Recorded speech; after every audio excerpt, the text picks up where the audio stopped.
I'll get started. If you're here to see the precision ag data get into FBS software, I'm saying that to the end because it's only about 2 minutes with a lot of explaining. It's not very complicated. So we're going to talk about some precision ag data more generally, and we'll cover a few things. I want to get through a couple terms first. Big data. Anybody have a definition of what big data is? Any thoughts? I mean, you see big data everywhere. I mean, what does it mean though? And does it mean a lot of data? We've had a lot of data for a long time, so that's not unique. In my mind, big data is market data, bid-ask spreads coming in, and your computer's reading them, and it's going through a model, and it's making decisions, program trading. That's big data application, or social media, text, unstructured data, look for positive sentiment, that kind of stuff. That's big data. To me, this is just more data, is what we're talking about here. Precision ag. Precision means, to me, precise, accurate. You look at your yield monitor data, you look at the going across the scales. Where's the precision data between those two? I think I'd probably take what went across the scales as being the more accurate one, but anyway, we're calling it precision data, talking about big data. I think what we're really talking about is more granular data, more specific to a location kind of data. And that is new. That's newer in that we now have technology that more automated to collect that. That previously, I suppose, if you took your combine down 20 yards, 50 yards, dumped it, weighed, you can map it like that, but that obviously wasn't practical. So now that we have all this granular data, what value does it add? Because we don't want gimmicks. We don't want terms that are fancy, that are marketable. We want to be able to do something with it. So myself being new to everything outside of pricing auto insurance, crop consultant is a huge value. I mean, someone that actually spends day in, day out actually looking at this data, working with this data from different types of monitors and different types of software. Someone that builds up that experience of actually just working with it, because it's a mess. It's a mess working with it. It's all coming from all these different places and nothing seems to work right. So I brought my crop consultant with me, and he's going to give a little bit of overview, precision data as he sees it, as he works with it, and the value that he adds. So. All right. Thanks, Brett. My name is John Witter, and this is my counterpart over on the Iowa side, Josh Sponheim.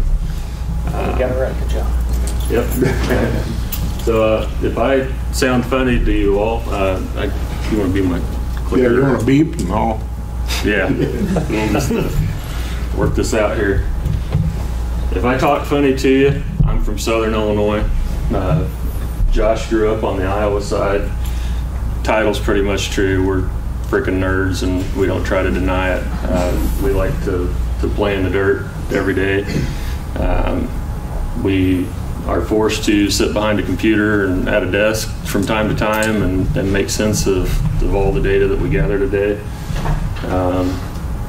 Our backgrounds are a little bit differently, but it works out nice because we have come from different sides of it. Josh is a true diehard agronomist, Iowa State grad. I majored in geology and geography, specialized soils, GIS work. Between the two of us, we've been working in precision ag for about 24 years. And this is kind of our sole purpose and passion in life and what we do.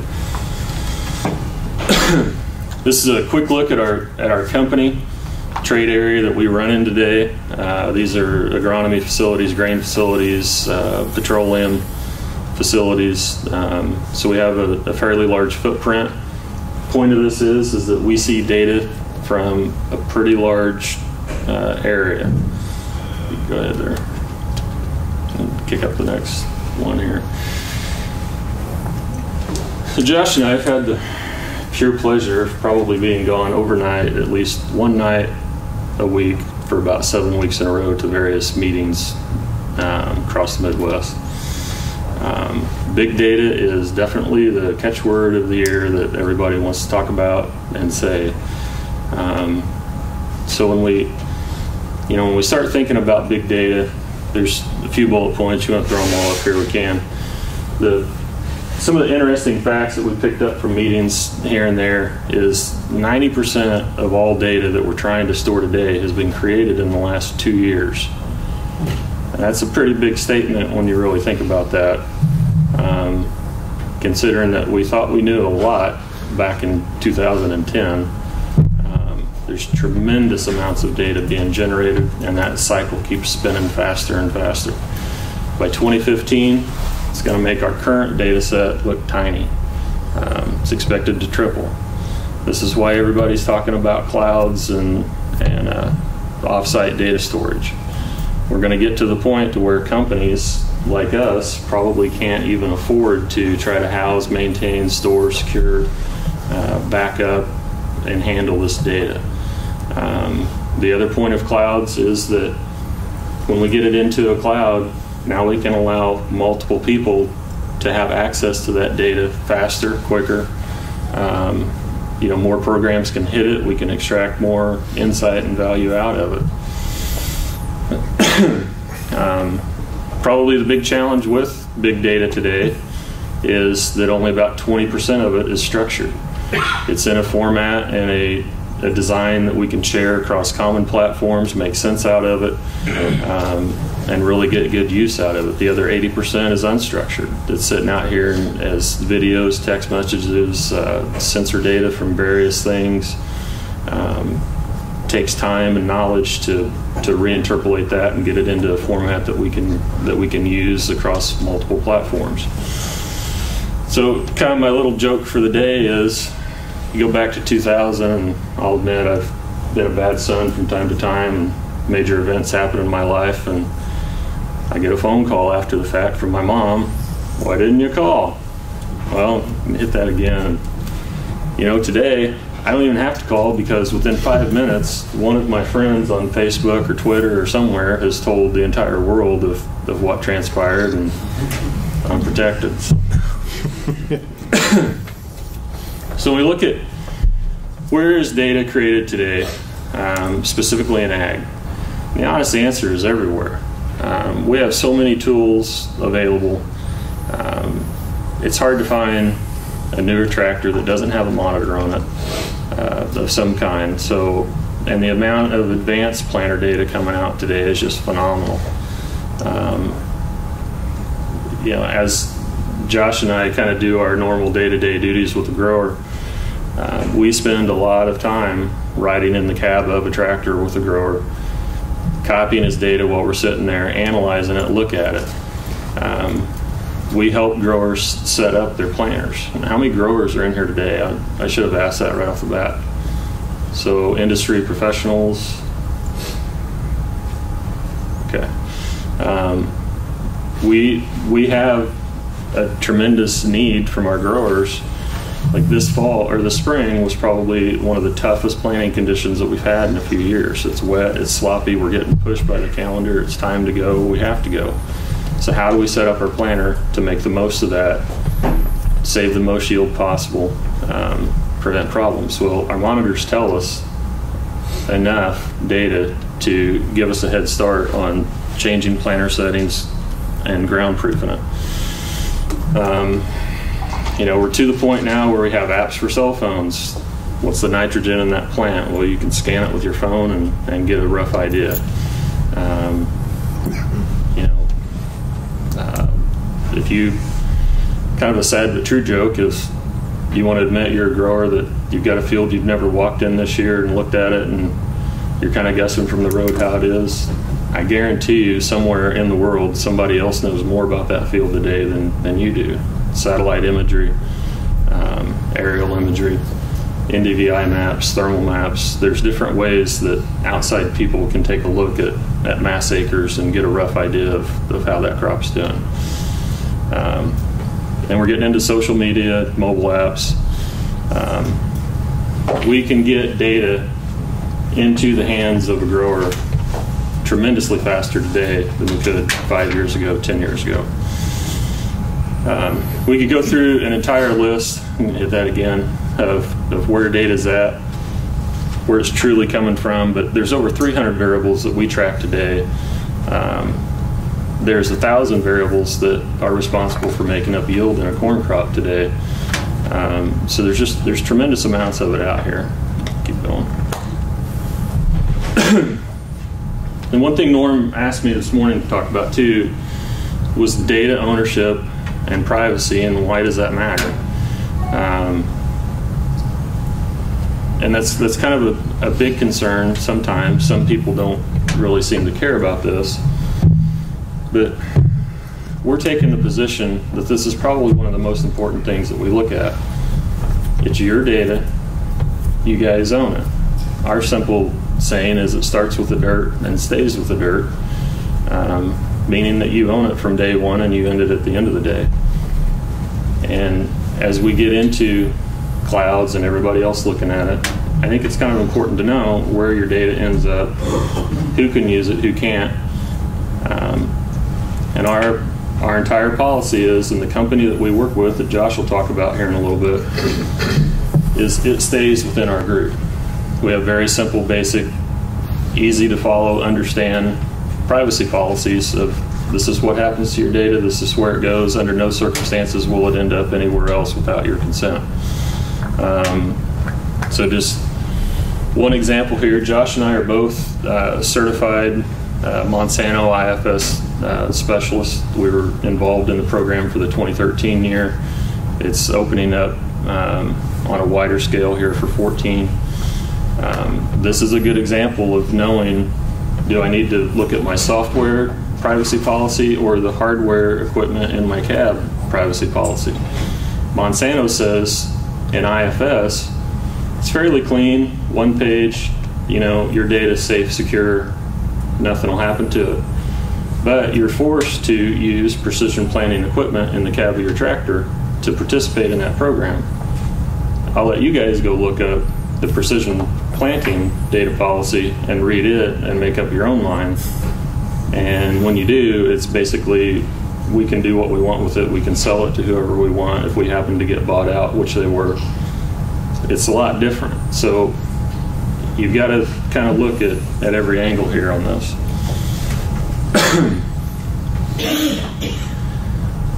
So the point of kind of what I'm blabbing about and where we make the rubber meet the road, so to speak, is that, and Josh and I have probably been guilty of this over the years. You go back 5 years ago, and one thing that we're really trying to change today. Grower collects all this data, gives it to us, we process it, print out a book, and hand him back a whole bunch more data.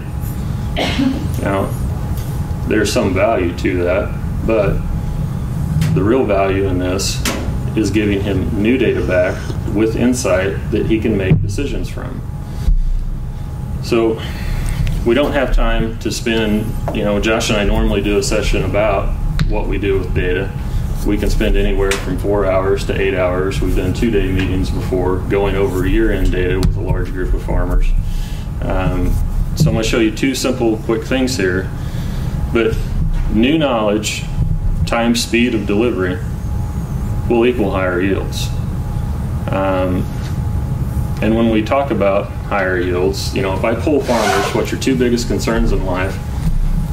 Whether they admit it or not, a lot of times it's higher input costs, trying to manage that, and fluctuating markets, prices up and down. Well, if we get on a program to where we're increasing yields year after year, and that's our goal and sole purpose in life, we can eliminate the worries of higher prices and markets. And that's Josh and I's job and what we try to do with growers. So this here is a field example. What you saw back there was a variable rate planted field, how we planted it. And these are some this is one page of many on this single field that we throw back to a grower and talk about and provide insight to. The point of this is we broke this field up into 3 zones, an A zone, a B zone, a C zone. We put more seeds and more fertilizer into the A zone. The C zone is typically below average year after year. Fewer seeds, fewer fertilizer dollars. We want to manage these things differently. And the reason this is because this correlation matrix is telling you that applied P, N, and K have a very strong correlation to yield. As you increase those inputs, yield goes up. When you look at it on the C zone side, it's a decent correlation, but it's a lot smaller. Your return on investment is shorter. When we talk about an A zone, your return graph is just, there's really no bottom end to it. The only thing that stops the A yield from increasing is typically weather, things that are out of our control a lot of times. And you can see various things in here where, you know, soil type matters a little bit in this particular field. So when we build a map for variable rate planning, we look at multiple things: soil types, historic yield data. There's a lot of factors we can use to build that map. So this is a field level, kind of one quick thing of where we apply data and get value out of it. You know, my question here is, you know, why are we investing dollars into the season? Those numbers, back that up, would you? What were those coefficients, those fractions, decimals there? So this correlation table, so we can get to 1, closer you are to 1, the higher it's correlated to that factor. So with a 0.45. Is that an R-square number? What is that?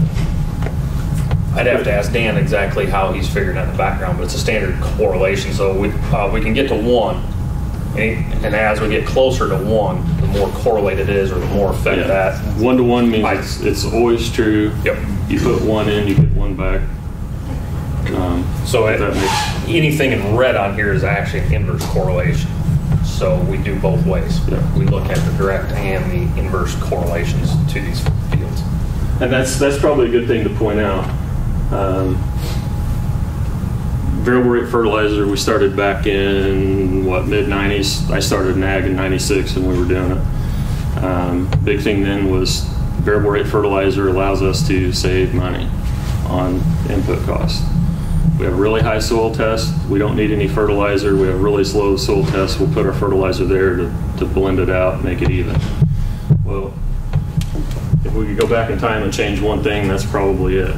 Today, what we have a lot of our growers doing is there are no zero rates in the field. We could spend some time here and go back in data and show you, regardless of how high your soil test is, when you put nutrients on top of it, apply fertilizer, manure, you're still increasing the yield over the guys who didn't. So when we look at soil test in an A zone, as this potassium test goes up, so does yield. But over here in the C zone, in this particular field, as the yield goes up, the potassium's going down. Potassium in the C zone part of that field is not the driving factor of yield. And if you remember from the aerial photograph that was up here before, you know, all this is timber back here. This is where most of the C zone is put into this field at. There's a little bit over here because this gets super wet. Didn't necessarily matter last year because we didn't have any water anyway. But these are the things that a precision ag specialist can bring. So the other side of data is, and part of our program is that all of our data goes into a common pool within our company, and then that pool is shared with a company called Premier Crop Services that Josh will talk about, multiple retailers pooling their data up here, and it all stays safe and secure. So Norm asked me again this morning too, well, why should I share my data? What's the benefit of that? Well, if you share it into a system where it's still safe and protected and it remains your data, then we can get things like this. This is very hard to read up here, but basically what we have are a bunch of corn varieties from the 2012 data. Everyone's color coded, so gray is always the same number across this board. We have corn on soybean. Unlimited nitrogen means roughly 300 units were applied. High populations, same thing with low populations. We get into corn on corn, limited nitrogen, unlimited nitrogen, low pops, high pops, the mixture of those two, all across the board. So now we get into a system where we can place varieties and then know how to manage them. We are to the point today to where we can tell you, and our seed companies are to the point when they release a new hybrid for the year, they can tell us in advance, does this number respond to nitrogen? Will adding more nitrogen drive yield in this number? Will increasing populations drive yield in this number? And this sort of data is extremely valuable to us and to our growers. And this is one example of it. We can apply the same knowledge to fertilizer, tillage practices. The list is kind of endless here. And this sort of thing is just starting to kind of come out here in the last few years. But we really believe this is where we're going to end up. If we can stop the mistake of putting the wrong variety in the wrong field, that's huge to our overall average yield. Because for those of you that farm in this room, how many times have you heard from a sales rep, I don't care what brand it is, that variety can go anywhere?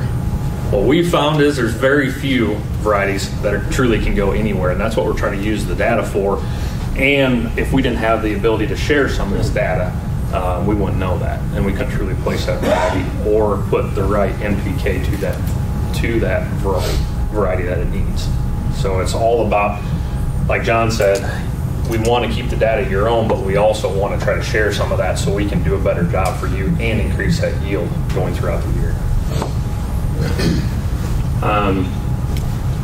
And one quick example here, DeKalb 5990, lower pops, unlimited nitrogen, top of the list.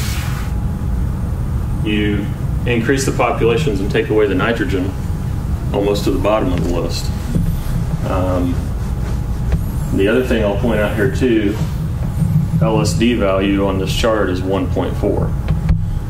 If you got it like, I don't want to rip on them, but like Illinois First Trials, go look that up. What's the LSD on that? 20 to 30? What that's telling you is there has to be a 20 to 30 bushels difference between two numbers to make any significant difference.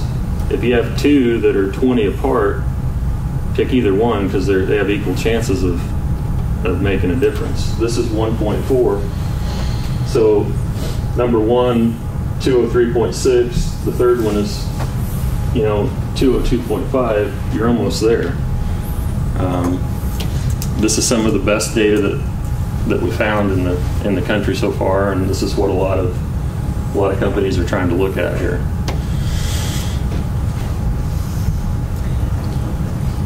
So you said the companies can tell you this before they sell you the seeds.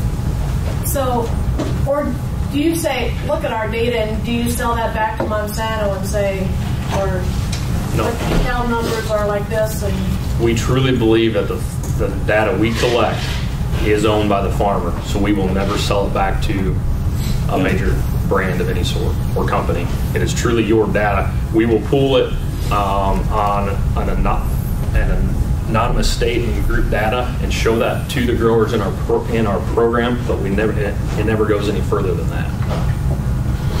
So let me be honorary and take a quick poll. How many of you guys have heard about field scripts this year? Every farmer in the room. Will field scripts tell you which variety to plant in which field? Yes or no?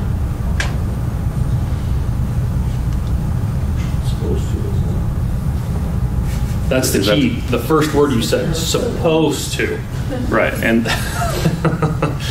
as certified resellers of that program, and we believe in that program, and but the way they word it, the way it's written, every time I pick up a farmer quote in some magazine or newspaper, Monsanto's telling me which variety to put in which field.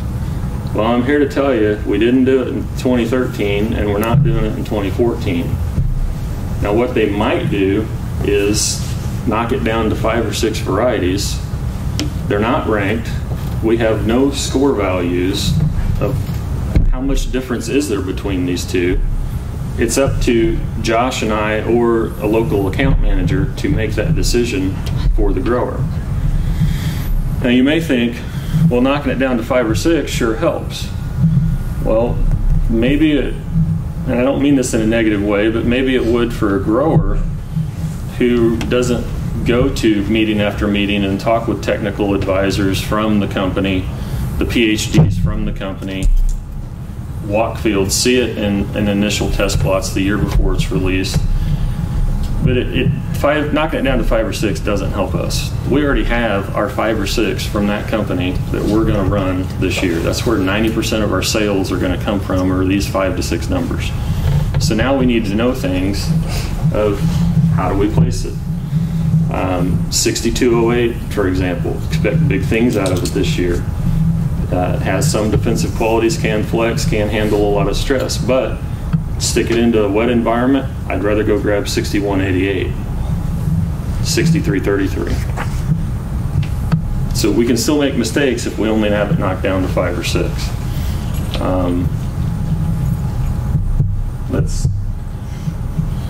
That's kind of where we're at, but you know, and when I say that, like, back to your question, that we can learn some things from these companies right at the first year when new products become available, we're still fairly limited. Nobody's showing me a chart like I showed you a minute ago. We do learn some things though. They have RTN or FTN plots. Pioneer has their plots. There's data available. It's just going to be a question of how much data are they going to share with us. How much are they truly giving you versus kind of what they make things sound like. There's a difference between, you know, perception and reality. So anyway, I'm probably signed my life away on a contract that I can't say too much on that. But yep.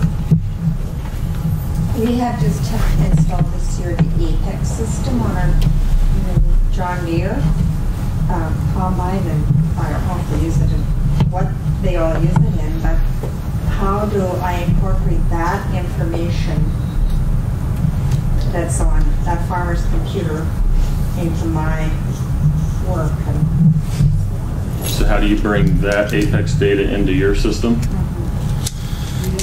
We can get into that. Yeah, well, Josh is going to get into that, and we'll touch on that. So I'm going to hurry up here. I was also we like to get off on tangents, because we're very passionate about this part of the business. We are professional bunny hunters, and we will travel down any trail here. But go back to that real quick. I was also specifically asked to talk about, you know, give a $1 per acre amount on what precision ag can do. So I'm going to cheap out and take the road from, you know, bushels or 7 wonders of the world here, because this is true. Weather is the trump card. It's responsible for making or breaking the difference between an average and an above average crop, or last year even dragging it below average. But the conditions of planting and how your planter performs and your insight and knowledge to change your planter performance based on those conditions can honestly bring huge bushels. We were all complaining pretty hard that it kept raining when we were trying to finish up getting beans in the ground this year, but all the fields that we've walked, it's probably pretty easy to realize that, hey, all those rains saved our butts on that corn crop, because we kind of mudded it in because it was the end of May and we had to go, but it kept that planting area wet and moist and allowed those roots to bust through any sidewall compaction that we did create, and that makes a difference. Now what I'm also telling you is there's different ways that we can set that planter if we have the data and know how to dig in the field to reduce the amount of compaction we create at that time. But variety placement, the right variety in the right field, that's another big one. How do we manage that specific variety in that field? Do we change our nitrogen program for that variety in that field, our P&K program? That's where we're getting to today.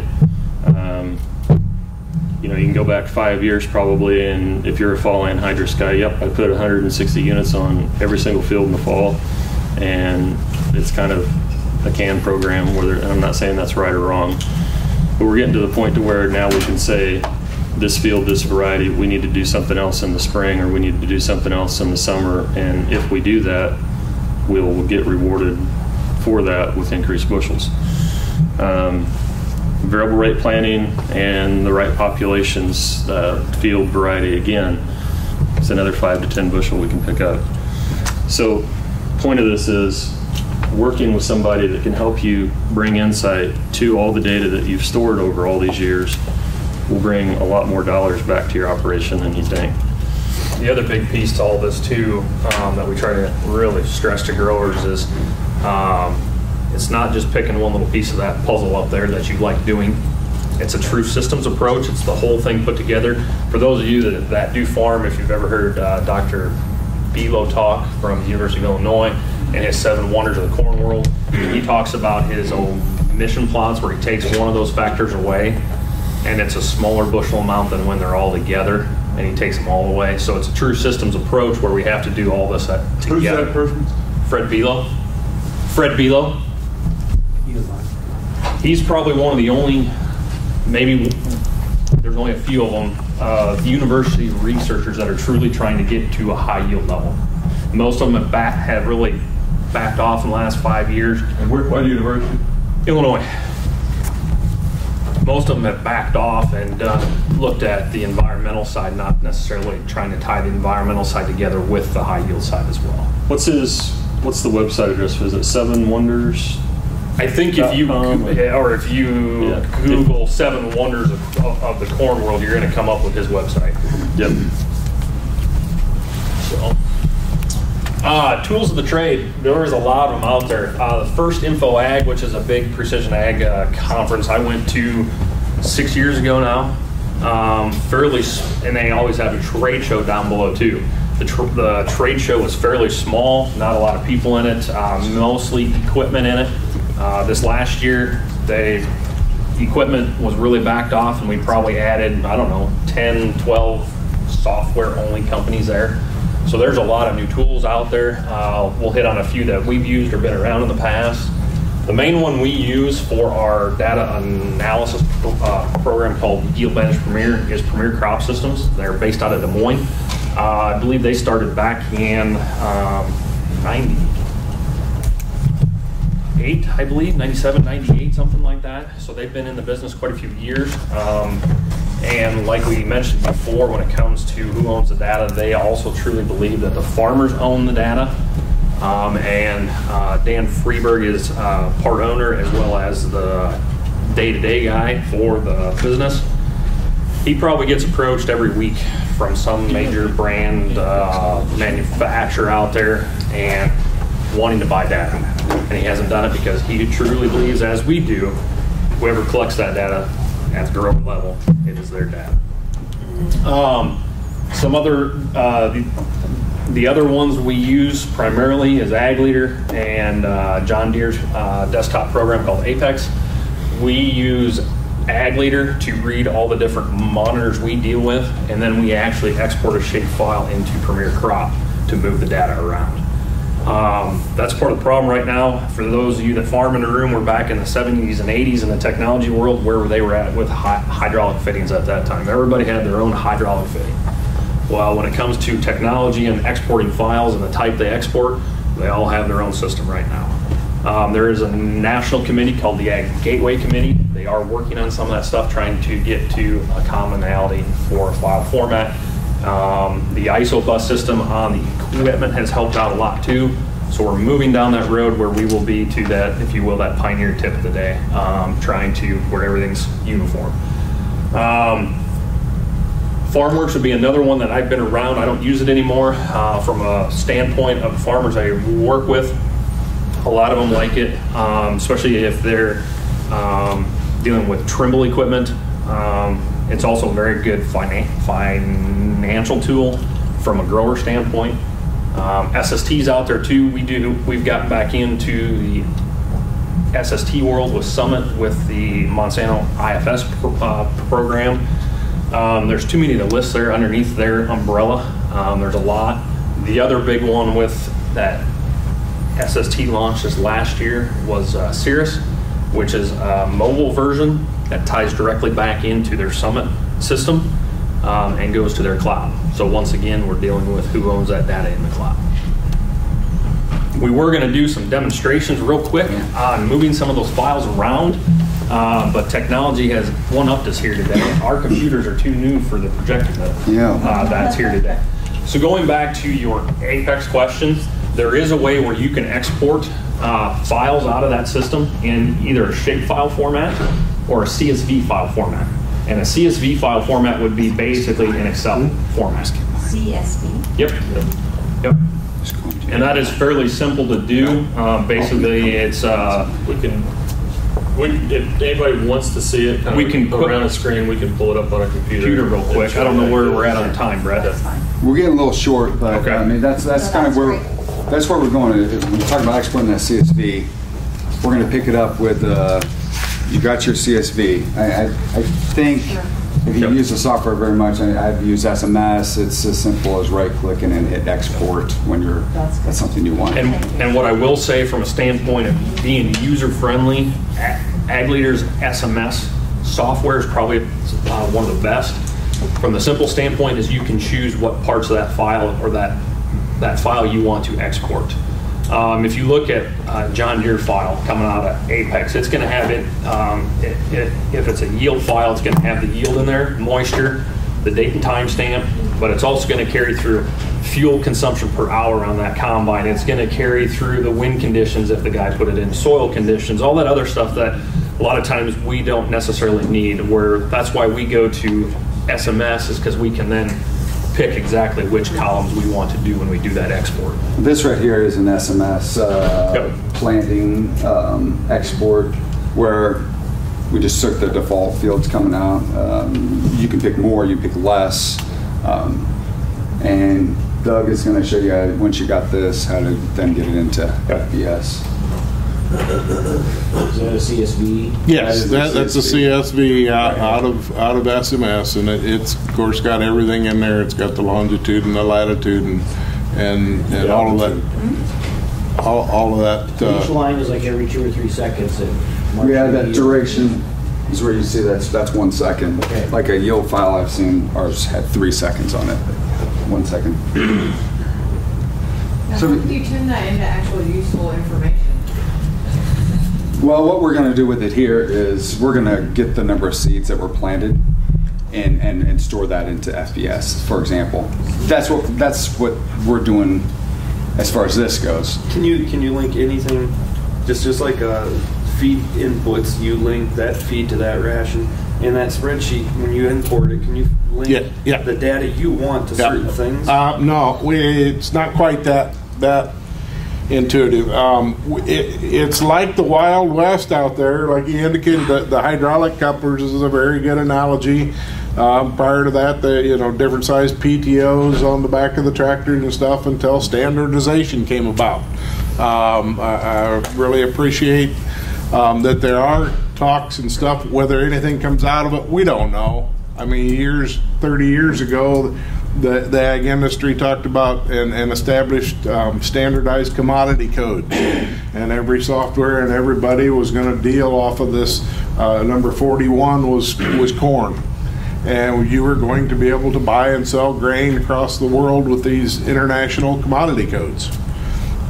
Whether it pans out, I don't know. It's a VHS and Betamax tape type of deal. We'll see what happens. We're not going to.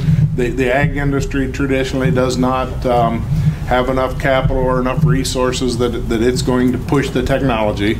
We're going to adapt whatever technologies are out there, which is but it's really fun and really interesting now I've maintained for years that we have to get data collection in agriculture down to a McDonald's cash register level. And you think about that, though. They don't turn a new hire in McDonald's loose with a cash register on day one. But it's very trainable, it's very functional, it's easy to use. And you know, there's guys in this room that have been through the gambit of trying to get the information, trying to get it into the system. The information's only as good as the worst day. You can have the best system in place at all, and then somebody doesn't record or doesn't log which seed they took because the storm was coming, it was late, and we had to go. The information's only as good as the worst day. So, but it is very exciting with the technologies of the cloud-based applications, the collection in there. So what we're doing in FBS is we're not to the global world view of Howard yet. What we want to show you here is just what happens. That CSV file that we had up there on the screen really correlates into FBS using crop audit and the import-export module. You pick what type of a file it is, CSV, and we've been through with the FODM files and that type of thing. But where we're at today we can do both the harvest information and application data. And I'm going to pick the SMS. We also have the Apex and LandDB and Conservice and Digistar, but that file was an SMS file, and it was called planting. And I'm telling it where the file's located at, and click OK. And then what it's going to do is it's going to bring up that information into FBS, and it warned me there that the information wasn't mapped. So we go in there to application map, and what it found out there in the file was these varieties of seed. The AgriGold 6533, the DK 6188, and the DK 65. That long file that we had up there was really only planting 3 varieties. So we're just pulling the varieties and the rate and which field it went to. So what we do in FBS then is tell it that it's a seed application, and then here's my varieties that are in FBS, and they may have a little bit different names and nomenclature, but all I'm mapping it is to 1-to-1 to 65, 33, and then the method that it was, and the seed, and go down there.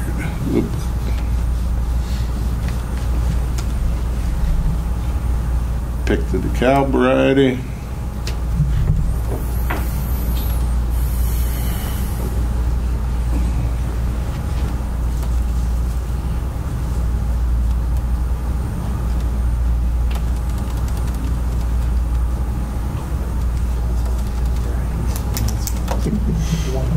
Stored a lot of these in there. You should keep your seed varieties a little more cleaned up. Make it a little quicker, Doug. Yeah. Inactivate, remember? Never delete, inactivate. There you go.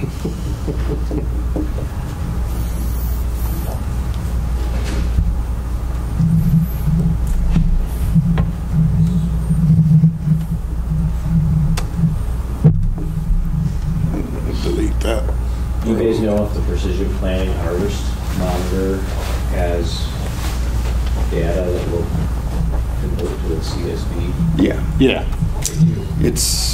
I got this out of SMS. It reads basically is there a type of monitor you know of that doesn't read? The only thing would be that harvest monitor. We're not quite for sure what the exact file structure is going to be this fall yet, but SMS is very good at making sure they are able to read anything out there. What we're expecting is actually an update probably in SMS right here before fall in order to read that new harvest file from them. I don't think very many people probably even have it yet. And no, it's not widespread. We couldn't even get it for this year. Their official position is They have a product ready, but they're waiting on Precision to release that structure, and once they do, it'll be. Then you can convert it to shape or Yep, right. And here we're again looking at this file, and I found one field in there, and so I need to tell it which field that goes to. And in doing that, I have to pick the center in FBS, corn for 2013, and either the project or the field, depending on how I have FBS set up, and save. And then I'm just going to batch import and bring that into FBS, and it did the planting of those 3 different varieties on that one field by clicking that button. Looking at it here on a report, on a crop history report. And there's on this crop history, you see this is a overall summary of seeds, chemical, fertilizer, and if we go and look at the detail, here's where the information came across. So, like anhydrous spray, it'll tell you total volume of product used. That's what it'll find in when it pulls a CSV file into FBS. That was kind of my question earlier. How do you know what you want this data? How do you know what's going to pull that data? You're going to export out of SMS, Apex, whatever. You're going to export a field summary of that day to that field, and it will give you all the different chemicals, and you map them, make the connection between FBS and those, and then it'll pull them across. Are you familiar with SMS? A little bit. We do use it a lot. Okay, so you know if you have the basic or the advanced? I think it's advanced because we got Integras. All right. Yeah. Multiples. So the one thing to keep on mind, on advanced, you can do batch export, which is definitely very convenient. The problem kind of comes with the chemicals. You really need to batch export by one product at a time, because it's going to create a template by whatever that first product is, and it might have these 3 chemicals in it, and it'll do all the other ones, but it'll say that those 3 names like Gatrazine and whatever, Valor and whatever, even though those other product mixes didn't even have that in there. So if you just batch export one product at a time, it'll do it correctly. And the CSV is a little bit different in that in the row, the product is like the product mix name, right? Like post corn, right? But it's in the columns is where it'll say like rate applied water, rate applied this. So it's a little bit different that way than like batch exporting, planting, harvesting. There's no problems there. You can do it across grower or whatever you want to do. With Conservus talking yesterday, they work in that we can do the inputs right in the field? Yes. And it'll automatically cloud into FBS? Yeah. No, it's same problem. Where we're at today is we're going to go through this import just like I did that file, just like I did the spraying file. And what we're doing is we're picking up particular information from the application log that we've deemed that we need to run our system. You know, we don't need it by longitude, latitude. We need it by entire field. How many acres in field? Eventually, we have high hopes that we will get to a push-pull relationship, so that it will be. So, I mean, that's where we want to get to in the ultimate end. But right now, we're still at the import-export, and with proper, I mean, we want to verify that information is correct before we pull it in the trash database. Hey, Doug. Yes. The Ag Leader has announced this year at Farm Progress that Agfinity is what they're calling their wireless transfer device. You will be able to remotely cloud share that raw data with whoever you choose. So if you're set up with FBS, Crop Consultant, whoever, you control that link, and it can come right into the other person's SMS. How real time is that? That's what I've got to read up on. I don't know if it's a continuous update or once you hit. I think it's once you hit internet connection anywhere, it's going. As far as us, we still batch exported or exported Howard to CSV. You can see here that we have the Conservus cart log and Conservus application log, and I do have a file out there of